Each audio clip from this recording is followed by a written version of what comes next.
አርእስተ ዜና ብሰንኪ አንድነታዊ ኢሳያስ ኣብ ሃገርና ናይ ኤሌክትሪክ ፀዓት ስለዘየለ ህዝብና ኣዝዩ ተጸጊሙ ከም ዘሎ ምንጭታትና ሓቢሮም።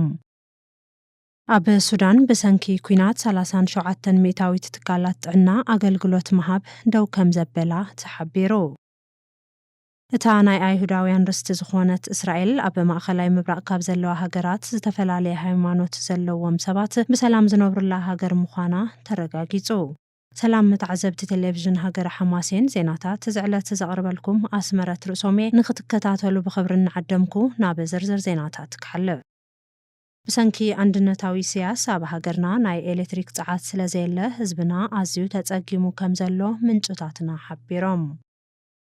ብሰንኪ እቲ ዘይብቑዕን አንድነታውን ኢሳያስ ኣብ ሃገርና ናይ ኤሌክትሪክ ፀዓት ስለዘየለ ህዝብና እንጀራን ቅጫን መሰንከቲ ከማን ስኢኑ ኣዝዩ ተጸጊሙ ከም ዘሎ ምንጭታት ቴሌቪዥን ሃገር ሓማሴን ኣረጋጊጾም። ሎሚ ህዝብና ባኒ ብኩቦን እናገዝአ ናብ ከቢድ ጥሜት ተቓሊዑ ከም ዘሎ እቶም ምንጭታትና ወሲኾም ሓቢሮም። ኣብ ሃገርና ንሓደ ሰብ ኣብ መዓልቲ ዝፍቀዳሉ ባኒ 2 ጥራየን። ኣብ ሓንቲ ስድራ 2 ሰባት እንተልዮም ንመዓልቲ 4 ባኒ ጥራይ ይፍቀደሎም። በዚ ምኽንያት ድማ ኣብ ጎደና ንሓንቲ 3 ናቕፋ ዝሽየጥ ባኒ ገዚኦም ክምገቡ ይግደድለው። እዚ ድማ ምስቲ ናይ ሕብረተሰብና ኣታዊ ዘመጣጠን ኣይኮነን። ኣብ ሃገርና ዘሎ መጠን ደሞዝ ድማ ካብ 800 ክሳብ 1,500 ጥራይ እዩ። ኣብዚ ብተወሳኺ እቲ ኣብ ደገ ዝሽየጥ ባኒ መጠን ግራሙ ዝጎደለ እዩ። ምክንያቱ እቶም እንዳ ባኒ ነቲ ዝወሃቦም ፊኖ ብባኒ ካብ ዝሸጥዎ ብሕሩጭ ከሎ የዋፅኦም። ኣብ ልዕሊኡ ድማ ንሳቶም እውን እኹል ፀዓት ስለ ዘይረኽቦ እቲ ባኒ ብስርዓት ዝበሰለ ኣይኮነን። ኣብ ገለገሊኡ ባኒታት ኣብ ውሽጡ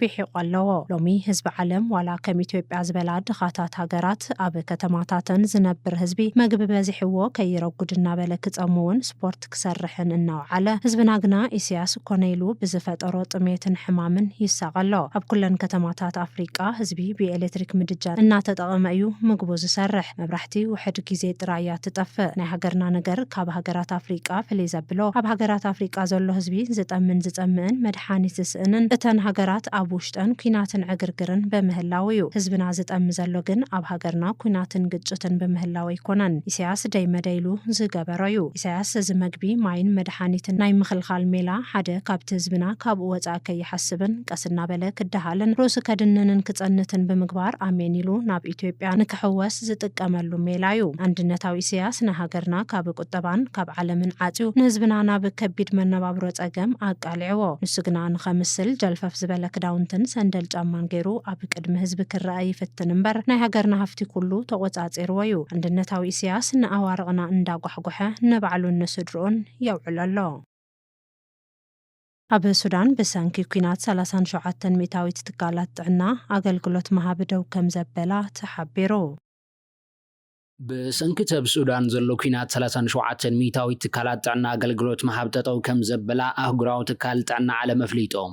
ኣብ ሱዳን ዘለዋ ትካላት ጥዕና ኣገልግሎት ምሃብ ጠጠው ዘበላ ብሰንኪ እቶም ኣብ ልዕሊ ትካላት ጥዕና ዝተኻየዱ ደብዳባት እዮም። ብመሰረት ሓበሬታ ኣህጉራዊ ውድብ ጥዕና ካብ ጥሪ ክሳብ ናሓሰ 2026 ናብ ልዕሊ ትካላት ጥዕና ብዝተፈጸሙ መጥቃዕትታት 900 ሰባት ሞይቶም ካብ 1400 ንላዕሊ ድማ ቆሲሎም። ብሰንኪ ኣብ ትካላት ጥዕና ዝተፈጸሙ መጥቃዕትታት ኣብ 18 ግዛታት ሱዳን ዝርከባ 37 ሚእታዊት ትካላት ጥዕና ኣገልግሎት ጠጠው ከብላ ተገዲደን ኣለዋ። ኣብ ሱዳን ኣብ ልዕሊ ትካላት ጥዕና ኣምቡላንሳትን ሕሙማትን ሰራሕተኛታት ጥዕናን ብተደጋጋሚ መጥቃዕትታት ይካየዱሎም። ትካላት ጥዕና ኣገልግሎት ምሃብ ጠጠው ብምባሎም ኣብ ልዕሊኦም መጥቃዕትታት ይካየዱ በምህላዎም ሕብረተሰብ መሰረታዊ ኣገልግሎት ጥዕና ክረክብ ኣይከኣለን ዘሎም። ኣብቲ ሃገር ዝነበሩ ትሕተ ቅርጽታት ስለዝዓነውን ናይ ረሳሕ ፈሳሲ መወገዲ ስለዘየለውን ኣብ ሱዳን ናይ ኮሌራ ሕማም ከም ዝተለዓለ ቅድሚ ሒደት መዓልታት ሓቢርና መንባርና ዝዝከር እዩ። ብሰንኪ ኩናት ናይ ምቁራጽ ኣገልግሎት ጥዕና ንሕሙማን ዝግበር ክንክን ጠጠው ምባልን ምድንጓይ መጥባሕትን የጋጥሞሎም። ኣህጉራዊ ትካል ውድብ ጥዕና ዓለም ናይ ጥዕና ትካላት ናይ መጥቃዕቲ ዕላማ ክኾና ይግባእን ዝበለ ኮይኑ ኣብ ወርሒ ሚያዝያ 2026 ኣብ ዘውፅኦ ሓበሬታ እቲ ኣብ ሱዳን ዘጋጠመ ሰብኣዊ ቅልውላው ኣብ ኣህጉርና ካብ ዘጋጠሙ ሰብኣዊ ቅልውላዋት እቲ ኣዝዩ ዝኸፈ ይልወሎም። ሎሚ ኣብ ሱዳን 34 ሚልዮን ሰባት ህፁፅ ሓገዝ የድልዮም፣ 21 ሚልዮን ድማ ኣገልግሎት ጥዕና ሲኢኖም ኣሎም። እቲ ኩናት ምክንያት ካብ ዝጅመር ኣብ 217 ትካላት ጥዕና መጥቃዕታት ተኻይዶም ብሰንኪ እቶም መጥቃዕታት ድማ ልዕሊ 2000 ሰባት ሞይቶም 800 ድማ ቆሲሎም ኣብ ሱዳን ኣብ ግዛት ዳርፎር ኮርዶፋንን ብሉ ናይልን ዝካየዱ ውግውን ይቕጽላሎም ሰራዊት ሱዳን ናብ መንጎ ሰራዊት ሱዳንን ሚሊሻ ቅልጡፍ ደገፍን ብዝተወልዐ ኩናት ኣዝያት ሓሚሳን ኣብ ከቢድ ሰብኣዊ ቅልውላውን ተሸሚማ ትርከብ እዚ ኩናት ንህይወት 10,000 ሰባት ዝቐዘፈ ኮይኑ ንኣስታት 13 ሚልዮን ዜጋታት ድማ ካብ መረበቶም ኣመዛቢል እዮም ሱዳን ከምቲ ሓሳዊ ኢሳያስ ዝብሎ ጸጋታት ዘለዎ ሃገር ከይኮነትስ በዓሌታት ዝተመቓቐለት ኮይና ካብዚ ብተወሳኺ ኣብ ሱዳን እስላማውያን ጅሃዳውያን ምንቅስቓሳት ኣለዉ እዮም አልቡርሃን እውን በእስላማውያን ጅሃዳውያን እናተደገፈ በተመሳሳሊ አልበሽር እውን ናይቶም ጅሃዳውያን ደጋፊ ነይሮም አልበሽር ኣብ ስልጣን እናሃለወ ንብዙሓት ጸለምቲ ደቂ ሱዳን ብጅምላ ጨፍጭፍዎም እዮም እታ በዓሌትን ብሃይማኖትን ዝተኸፋፈለት ንህዝባውን ዝኸውን እኹል ጸጋታት ዘይብላን ሱዳን ማእኸላይ መንግስቲ ዘይመሓድረንን ዘይቆጻጸረንን ባዕለን ዝመሓደራ ግዛታት ክትከፋፈል እያ ሸፋቱ ባሕሪ ሶማል ኣብ ልዕሊ መራኸብ ዝፍጽምዎ ገበን ይቐጽልሉ ኣለዉ معصاو مسمر نقدي وشمات هرمز السعيبو مسمر نقدي قيح بحري كم ممارز كوينو أقلقلوتي بأبزل اللؤوان شفاتو بحر صومال قبل علي مراخب حدقا يبزحلو ناي صومال شفاتو بحري بسنك زورد وزلو حدقا أبق قيح بحري ناي تتاسقات فتيرو مهلاو تحبيرو دحري معصاو هرمز كاب ودبيان بو سعوديا ناب سويز كانال زخدا مراخب ببابي المنديب نخطق أما تقديدانين مسمر نقدي قيح بحري دحري معصاو هرمز كمك عند ممارز كوينو زقلقل زلو مسمريو بزي مخنيات بقيح بحر جيران زنقساقسا مراخب قصران وسيخو بزلل الأوان شفاتو بحر صومالون قبل علي مراخب حدقا يبزحلو اتوم شفاتو حدقا زوردو كابو دبات صومال انا تبقسيوم سلاماوين جهداوين حوتين الشبابن نشفاتو بحر صومال ناي عدق حاجز كمز قبرلهم يحبر كابتوم جهداوين زرخبو عدق بمتقام مراخب نقدي نعاقتو جنزب كحاتو تاني حاميوم اتوم شفاتو كاب كل تشحن عسران حموشتن كساب خل تشحن 10 تغلتن ابزلو جزات راي كابتن عقتون 279 مراخب 400 مليون دولار جنزب رخيبهم اتم شفاتو اب قرب اوان 3 نداد زعنا مراخب عاقيتهم نيرم بحفشاتهم شفاتو زبصحو حدقاتات كاب زحلفو 5 وارح جميرو وسيخلو بز مسرت شفاتو بحر صومال اب مسمر نقدي بابي المندب عابي سقات احديرهم اللو سلاماوي جهاداوي حوتي قبل علي سلاماويان سبات زنጻጸረ ደብዳቤ ከም ዘካየደ መንግስት የመን ከሲሱ ኣብ የመን ዘሎ እስላማዊ ጅሃዳዊ ሑቲ ኣብ ወደብ ሞካ በሚሳኤል ብዘካየዶ ደብዳብ ን4 ሰላማውያን ሰባት ከም ዝቀተለ መንግስት ተሃገረ ፍሊጦም ኣብ የመን ኣብ መንጎ ኢራን ዝመወል እስላማዊ ጅሃዳዊ ሑቲን መንግስት የመንን ከም በሓድሽ ጎንጽ ከም ዝተጀመረ ተፈሊጦሎም እቲ ሑቲ ዘካየደ ዘሎ ደብዳባት ንሲቪላዊ ትሕተ ቅርጽን ወደባትን ዕላማ ዝገበርዮም በቲ ደብዳብ እውን ብዙሓት ናይ ዓሳ ጀላቡ ተቃጺለንን እስላማዊ ጅሃዳዊ ሑቲ ናብ ወደብ ሞካን ናብ ምዕራባዊ ገማግም ናብ ዝርከቡ ሲቪላዊ ትሕተ ቅርጽታትን ምዕናው ድሮናት كم سردة مربب حبريسا على عربية حبيرام كابتن نايت اسلاماو جهاداو جوجلر درونات تنعسرت حمشت هاريمانيان جهاداو حوتي اب كباب مصاب بابيل مندب زنبرت نداد تانكر نمعناو زعلم متقعتون فني نيروم اتي بيران زدقف اسلاماو جهاداو جوجلر ناي سعوديا مراقب كم زهرم كحنا كم صنح زفلت كوينو بدحري ون ابلع لسعوديا متقعت كايديوم سعوديا بوغنا ناي بحر منقسقاس وحسن مغوار مسعسر سلسة هاجرات ما خلاي مبراقس ممعجيرا جهاداو حوتي اب 2014 وانا ختما يمن زنبره سنعات قصاصيروم اب مونغو حوتن منغست يمن زنبره غونصي كساب 2022 قصيلو نيريوم لمونتي باسلاماو جهاداو غوجل بلعل منغست يمن سعوديان متقعتات بمكياد نتزوبان محماس يسرحلهم زوبا قيح بحري معندري قبيلاتات يمن كوينو مرأي زحزنيوم اتا ازينو وحرقس زلو جماجم بحر زلو هاجرنا نز تكبار بقليلو كتعقسو قاتخل انت نبرت اتي اب كويناتن اغرغرن تراي كنبر زخل زي بوقع عندنتاو إسياس سقيلو يريو بمحلاو بحرنا تدفيرو مسمر قيح بحر دما ناي نقدي مراخب أسقاي كوينو يركاب እታ ናይ አይሁዳውያን ርስቲ ዝኾነት እስራኤል ኣብ ማእኸላይ ምብራቕ ካብ ዘለዋ ሃገራት ዝተፈላልየ ሃይማኖት ዘለዎም ሰባት ብሰላም ዝነብሩላ ሃገር ምዃና ተረጋጊጹ እስራኤል ሃገራዊ ሃይማኖታ ባህላን መንነታን ናይ አይሁዳውያን ሃገር ኮይና ኣብ ውሽጣ ግና ክርስትናን እስልምናን ዝኣምኑ ሚልዮናት ህዝቢ መሰሎም ሓልያ ብሰላም ተንብር ሃገር ከም ዝኾነት ሓደ ዝወፀ መጽናዕቲ ኣረድዩ ከም ሓበሬታ ናይቲ መጽናዕቲ እስራኤል ዘይከምተን ኣብ ማእኸላይ ምብራቕ ዘለዋ ናይ እስላም ሃገራት ኣመንቲ ሃይማኖት ክርስትናን እስልምናን ናይ ሃይማኖት መሰሎም ተሓሊሎም ብዘይፍርሕን ሽቁረራን ይነብሩ ይብል። ብፍላይ እቶም ኣመንቲ ምስልምና ካብ ኣብ ሃገሮም ዝረኽብዎ ሰላም ቅሳነትን ስራሕን ኣብ እስራኤል ከም ረኽቡ የረድእ። ስለዝኾነ ድማ ዘይከም ኣብተን ብኹይናትን ዕግርግርን ዝሕመሳ ዘለዋ ሃገራቶም ብሚልዮናት ዝቁፀሩ ኣስላም ኣብ እስራኤል ዝበለፀ መነባብሮ እናነበሩ ስድራ ቤት መስሪቶም ብሰላም ይነብርለው። ካብቲ 10 ሚልዮን ኣብ እስራኤል ዝነብሩ ዜጋታት እቶም 2 ሚልዮን እስላም ምዃኖም ይፍለጥ። ንዕኦም ዘገልግላ ድማ ልዕሊ 600 ደረጅኡ ዝሓለወ መሳጊድ ኣለዎም። እቲ መጽናዕቲ ከም ዘረድኦ ካብተን ናይ ካሊእ ሃይማኖት ዘለዎም ዜጋታት ብሰላም መሰሎም ተሓሊሎም ዝነብሩለን ሃገራት እስራኤል ንሃገራት ዴንማርክ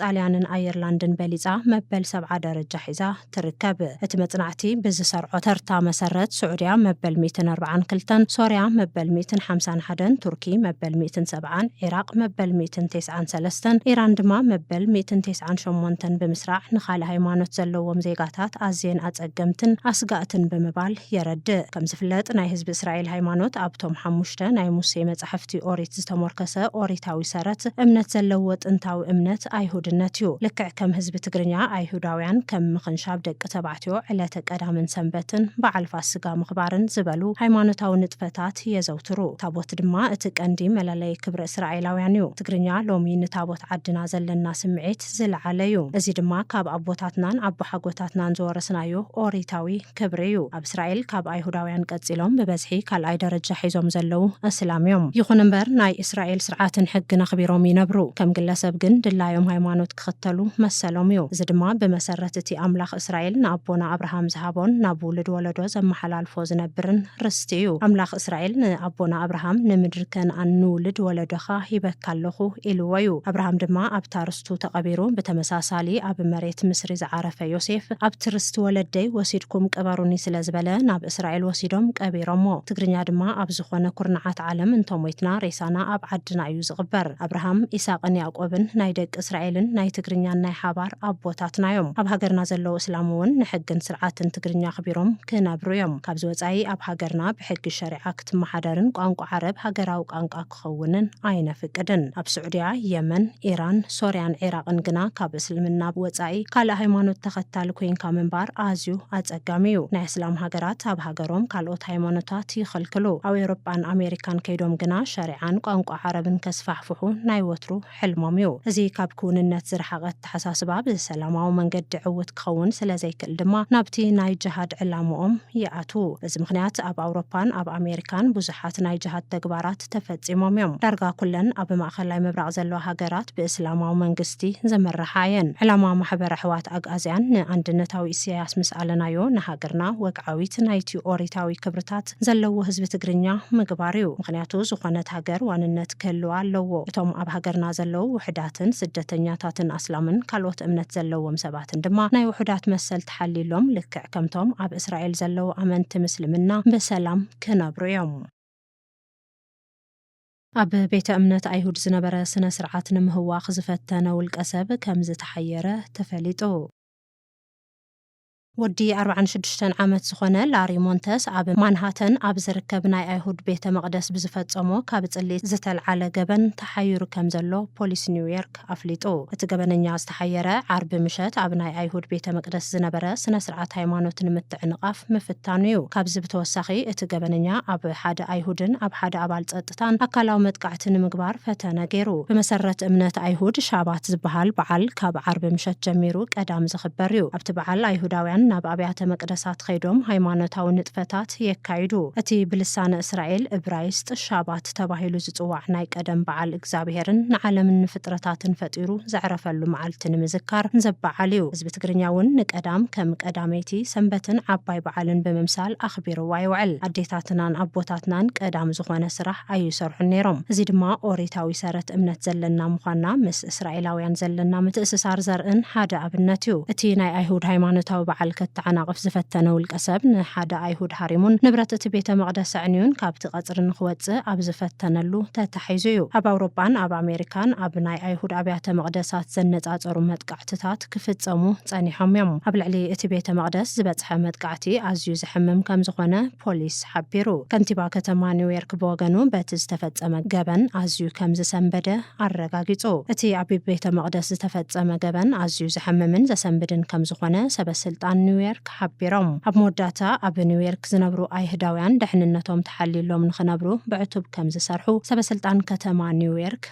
الرقاقيتوم أب متعب هرمز يكايد زنبرة ناي مراقب من قصاص كابت قدم خوينات زنبرة بسمانيان سلسن ميتاويت كم زنكي تحبيرو أب مصاب بهرمز كايد ناي مراقب من قصاصات أب زحلفو شوعت معلتات كاب قدم خوينات زنبرة بزحي أزيو بمنكاي 10 شوعت ميتاويت تراي كم زبصح تفليتهم لومي أب معلتي بتمسمر زحلفا مراقب ناب شمون توريدنا لهم قدمت خوينات جنا أب معلتي كاب 230 كساب 240 مراقب يحلفا نيرن اتغند متحالفي ناي ندادن غازن زنبرة مصاب بهرمز أمريكان إيران اتغند متحالخ بوتا خوينو لهم إيران نابزة خدمت تزيكيلا نتمسمر نقد بمعصاو أب العليا قطباو زقط مفتار كم تقتل أمريكا هتتنقق صنيح أيام يخون مبر إيران مصاب بهرمز أب قوزترا كم زلو يتحبر زلام اتخوينات كابز جمرات حزد ما أب العلي 56 مراخب قدات بزيحو أب زحلف حمسونا بكلت مراخب حدقا تفتيمهم اتن كلت مراخب بتمصاب بنحلفا متقعت كم زبصحن كوبانيا أبو دابو ونفليتهم كم أمارات زوسر زلو عبتي مصاب بزلو دبواو مسمر أومان ون حدقا استقالعهم كاب شدش حمله كساب حجي كاب زتفصم 18